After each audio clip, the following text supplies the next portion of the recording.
it's Lori. So today, two pretty important things were brought to my attention by clients, and I wanted to share them with you because both of them are pretty important. The first one is the choices we make.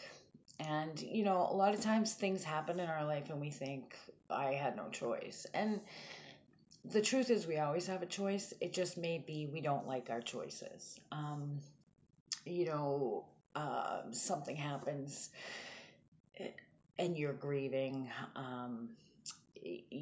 Of course, you're going to grieve. You may not have had a choice in, say, somebody dying, but you do have a choice if you're going to be filled with hate, be filled with forgiveness. When you're sick, you have a choice if you want to heal or not and how you're going to heal. It's pretty amazing that we're designed, our body is designed. I mean, if you look at a person with AIDS, say, right, and they have full-blown AIDS, HIV is turned into AIDS, and they have a compromised immune system or no immune system at all, and you watch them, it's a really sad thing. And nowadays things are different. We have medicines that take care of a lot of that and keep HIV and AIDS patients alive longer. But I had a friend back in when AIDS was fairly new, or new to, we just found out what it was, and he was suffering from AIDS, full-blown AIDS. And unfortunately, I watched him daily. I mean, he took the medicine, he prayed every day. He prayed for healing, and we prayed over him, and God didn't give him the physical healing, but I will tell you that by the end of his life, this man who, previous to the diagnosis, previous to the disease, was filled with a lot of bitterness, a lot of anger. At one point, he even said he didn't believe in God, but the truth is he was angry at God. He had gone through a lot of abuse in his life, and he chose to hang on to it rather than let it go. Anyway, he fast forward in his life and he ended up being diagnosed with HIV and later full-blown AIDS. And watching him go day to day with different diseases, that some of them we never even heard of, his skin would get infected. The smallest thing, a cold, would not heal. And what it made me look at is how amazing our bodies really are, because we're designed to heal. Believe me, I believe in doctors. I think we should go to doctors, and I believe that God gave certain people the mind to understand medicine, and then, science to develop all these medicines and that sort of thing. I'm not against medicine in what I'm saying, but when you see somebody who has lost that immune system, you realize just day to day, every day, how many germs or how many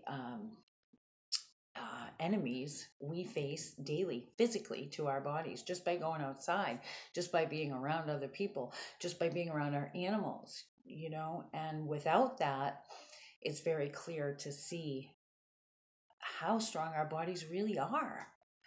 Our bodies can heal. Like, say you cut your finger.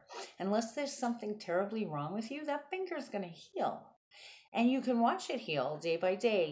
The skin scabs over and it eventually heals. It may scar. Sometimes we have pus, right? Because it gets out whatever's in there. It's an incredible healing system we have.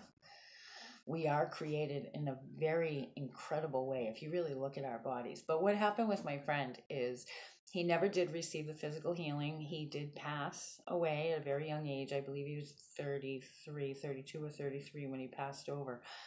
But this man went from angry, bitter, living in unforgiveness, to prayer every day, to realizing, accepting that his physical body was deteriorating and he would eventually leave this world, but helping other people who had nobody there, talking with people about God. I saw such an emotional and spiritual healing in this man take place. It was actually a miracle. So God did heal him, and then he took him, and Christopher was his name, and he was ready to go at the time that he left. So My question, or what I wanted to talk about, is choices.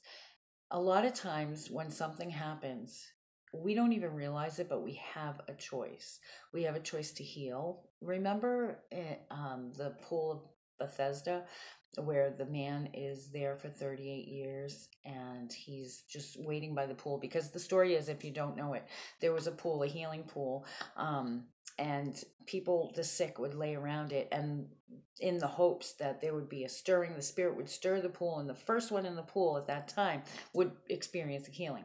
So people would sit around this pool and they would wait.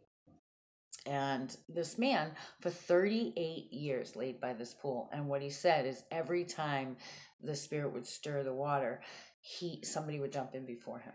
So he would wait and wait and wait. And it doesn't say how often this would happen. I mean, for all we know, it happened once a year, maybe once every 5 years. I don't know. Maybe they didn't know. I'm not sure. But Jesus went up to him. He approached him, and he didn't say, he didn't assume the man wanted to be healed. He said to him, "Do you want to be healed?" And the man doesn't say yes or no. Instead, he says, "Every time I try to jump in the pool." And Jesus said, "Yeah, but do you want to be healed?" Think about that. How often maybe we're holding on to bitterness or anger or grief, and we're suffering, we're truly suffering.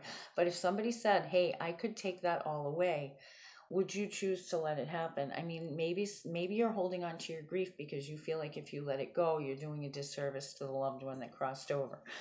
Maybe you feel like the grief of your divorce, if you let go of that, it'll take away from the meaning of your marriage. Maybe if you let go of a physical illness, you're holding on to it to maybe protect yourself. Maybe you are heavier than you'd like to be and you're suffering with it, but you choose to stay that way because it keeps you safe from being heartbroken. Maybe you are pushing members of the opposite sex away and you say you want a relationship, but you really have this wall up because you're afraid of being hurt. I'm talking about subconscious things, I mean, I don't think anybody would make a conscious choice. No, I don't want to feel better. But life really is about choices. And there are some things, like my friend with the AIDS, who really wanted to be physically healed. But what he did is he asked for it. The Bible tells us you have not because you ask not. And then you ask and you still have not because you ask with an impure heart. So those are two reasons why we don't get our prayers answered. But somebody like with a physical illness or leaving this world, I'm not going to say it's always their fault, or their choice. There are many. First and foremost, God's in charge of everything. So the ultimate choice is his. But if God says to you, "Hey, do you want this?" And he does many, many times a day. Many times a day we have choices. We have a choice to get out of bed. We have a choice to go to work. We have a choice to drive or not. We have a choice to answer the phone or not. All these little things. I don't think you or I really see how many choices we have until we actually were to sit down and write it out. Okay, how many choices did I make today, right? So what I want to ask you right now is, when you're manifesting or when you're asking for something, are you making the right choices to match that manifestation? Do you really want it? If Jesus came up to you and said, "Do you really want this?" what would your answer be? When he asked that man by the pool, the man didn't answer him. He just went on to explain how he couldn't jump in the pool. So he was explaining why he wasn't healed yet, making excuses. And Jesus said, "That's not what I asked you. I asked you if you want to be healed." And the man said yes. And he said, "Then get up, take up your mat and walk." And the man was totally blown away, because he was thinking the only way that I can get healed is to jump in this pool. And Jesus healed him on the spot. At that point, he accepted it. He was grateful for it, and he moved on. He was happy. So when you're doing a manifestation, if you feel that there are blocks to it or that it's not happening, because God did set up, so he set up the universe in a certain way. There are certain laws, just like there are laws of physics, there's laws, supernatural laws that God put into place. Just like there are, the law of gravity. It always works. There, we never doubt it. We never ever doubt gravity. I mean, you know that if you throw something, it's gonna fall, right? Unless there's something there that's changing that law, that's blocking it, it's gonna fall. We don't ever question that. So why question the others? Ask and it shall be given to you. Jesus himself said, when you ask, you must believe that you've received it. It also says a double-minded man should expect to receive nothing. What that means is if you're saying I want it, and on the other hand you're saying, oh, I'll never have it. I'll never have it. It can't happen. That's double-minded. Jesus himself said, don't expect to get anything. So all of the things that I teach are biblical. If you watch my last video, you'll see that I've run into people that say, no, no, no, this isn't. But it is. I was born gifted, but I have studied the Bible, and I don't want to do anything that's upsetting to God. So the second thing that came to my attention was also when you're really praying for something, or meditating, raising your vibration, manifesting something. Because when we pray, we're asking God to help us manifest whatever it is, because he set it up that way. Now, the only one that can change that is God himself. He can go above any and all laws. I mean, he created him. He's the guy in charge. But what if you're trying to manifest something, or you've been praying for it and it just doesn't seem to happen? It seems like maybe the opposite is happening, or whatever. Well, it could be a number of things. One, it could be you're not really believing it. You're not making the choices to believe it. You're not acting upon it. You might say, I choose to manifest $100,000, and I choose to manifest enough money to pay my bills. And then on the other hand, you're going around and you're acting like you're broke. You're not spending any money on anything because you got to save every penny. You're not helping anybody because you got to save every penny. You know why tithing exists? Because God wants us to know that we can trust him and that all good things come from him. God doesn't need our money, but the reason why the principle of tithing exists is because it proves to us that God can be trusted. It shows God that we are willing to let go. We know he gave us everything. We're going to hand him back at least 10%. We're going to help people every chance we get because we trust him. We trust him to bring it back to us. That's why it works. And if you're tithing just to get money back, or if you're giving just to get money back, you're listening to the wrong teachers and you're doing it for the wrong reasons.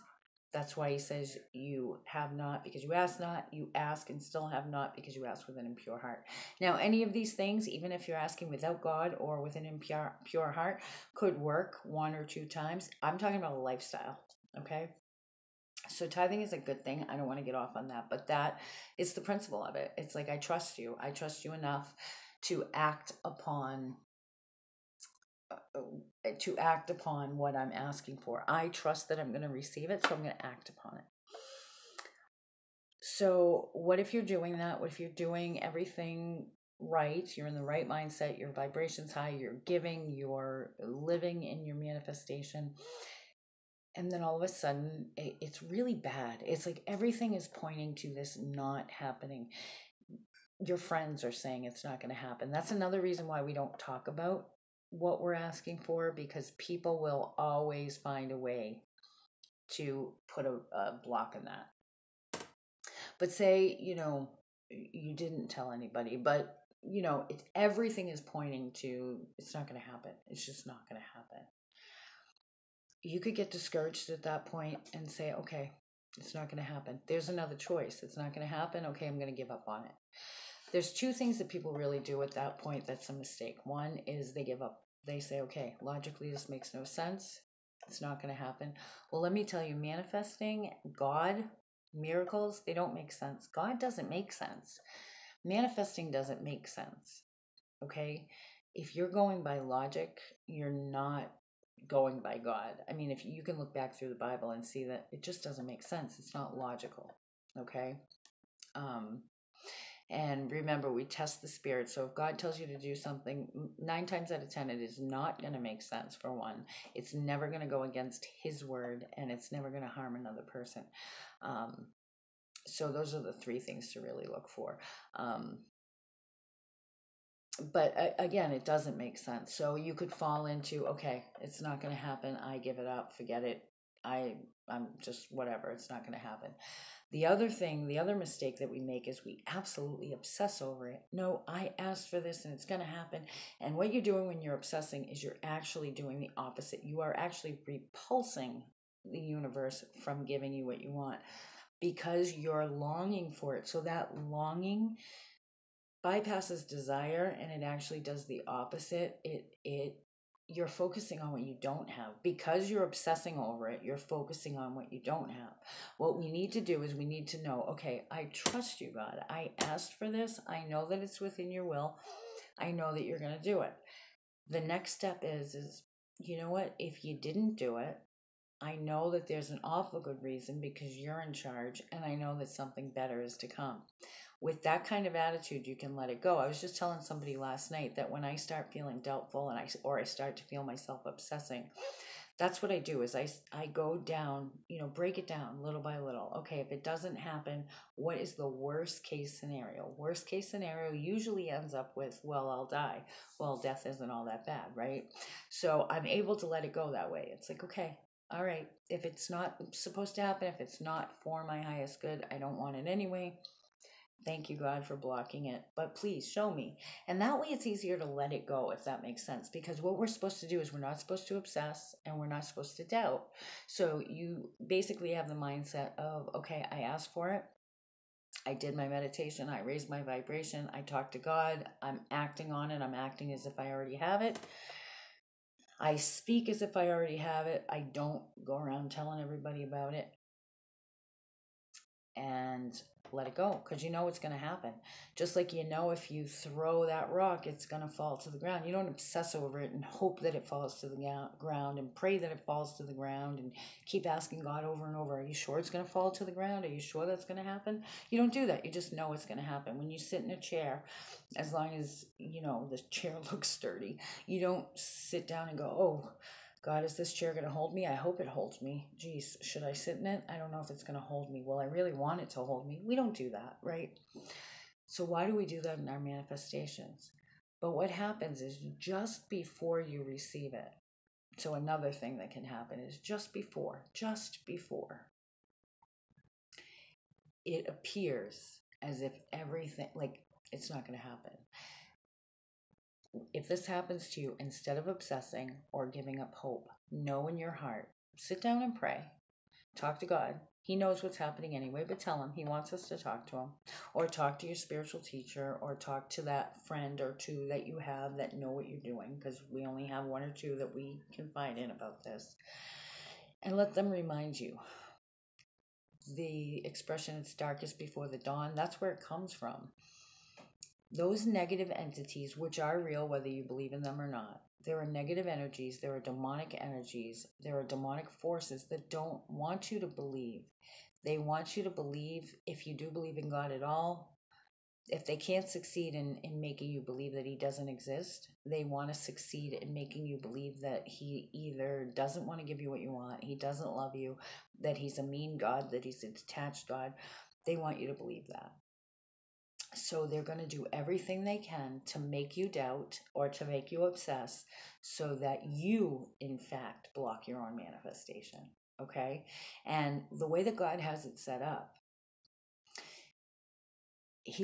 the way he has it set up is it's going to happen the way you want it to happen. So the moment that you put that block in it, you allow those negative forces to take over and you put that block in it, or you begin to obsess, okay, it's kind of like I said before, in that if you order something in a restaurant, right? The waiter and the cook, they don't care what you ordered. They're not going to say, oh no, don't order that. That's not right for you. They're going to say, yes, ma'am. Yes, sir. Glad to get it for you. The waitress or waiter is going to bring it to the kitchen. The cook is going to prepare it. Now, in the meantime, if you call the waitress or waiter over and you say, you know what? I changed my mind. I don't deserve that. The waitress or waiter is not going to argue with you. They're going to say, okay. They might say, are you sure? But they're going to say, okay. Their job is not to argue with you. Their job is to get you what you ordered.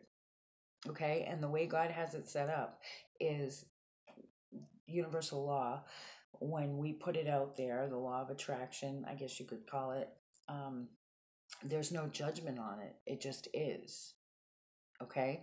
The only time that if we grant permission and we say, Lord, if this is not good for me, I don't want you to do it. But once you're living in a higher vibration and you are praying every day, you're worshiping every day, you keep your eyes focused on Him, you don't even have to say that, because you know that your will is His will and His will is your will.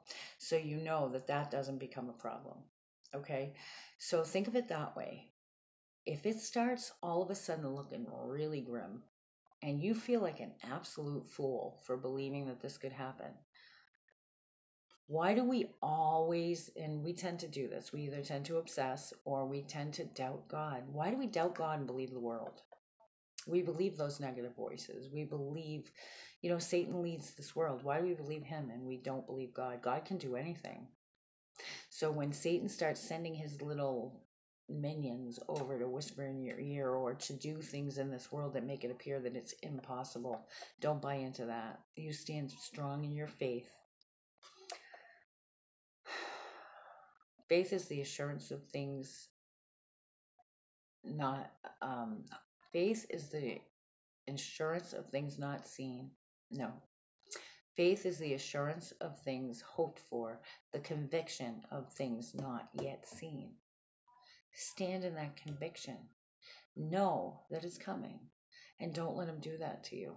Because the worse it gets, the heavier it gets, where it's like, doubts, fears, everything, you're right there. You are right on the edge. That manifestation is coming. So just stand back and say, thank you, praise Jesus, I'm ready. Okay? All right, you guys, have a great night, and I will talk to you soon.